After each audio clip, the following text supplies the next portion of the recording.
दादाजी यार क्या जल्दी पड़ी हुई यार, तुझे बताता हूँ, बैठ यार, बिठाओ। देखो पहलवान, चाचे बिल्ले के दोस्त ने आगे कंगालपुरे से, वो कहता है जल्दी जल्दी बारात को लेके आओ, अगर वो मुकर गया ना तो फिर मुझे ना कहीं। ओ यार बस 2 मिनट इंतजार कर लो, 2 मिनट ठहर जाओ यार बस। यार किसका इंतजार करना है पहलवान, सारे मेहमान तो आ गए हैं। क्यों दादाजी?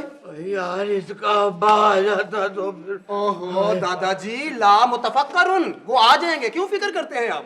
हाँ दादा, अगर खुशी के मौके पर अब्बा आ जाता ना तो रौनकें लग जानी थी वहां से। अगर तेरा अब्बा यहाँ पे होता ना तो उसने कोई ना कोई फड्डा डाल देना था और तेरी शादी कोई नहीं सी होनी। चल उठ यार जल्दी कर।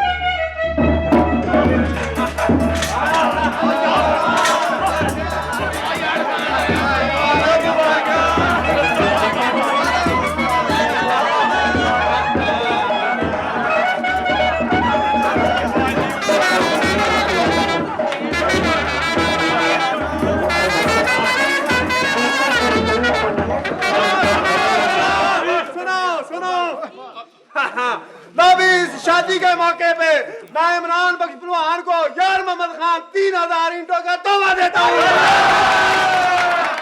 बहुत मेहरबानी यार खान साहब, बहुत मेहरबानी जनाब। इससे तू चाहे ना तो बिल्ले के घर की 3री मंजिल बना सकता है। और चाहे दुश्मनों के खुने से। कैसी लग रही है? बहुत ही प्यारी लग रही है। लगता है लड़के को अकल आ गई है, इसीलिए तो उसने घरजवाई बनने से इनकार कर दिया है और बारात भी इसीलिए नहीं अभी तक आई।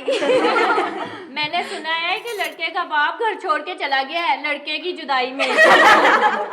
दूसरी मंजिल की सीढ़ियों में कहीं फंस ना जाए, बहुत मोटा है लड़ा। अरे चलो चलो भी चलो।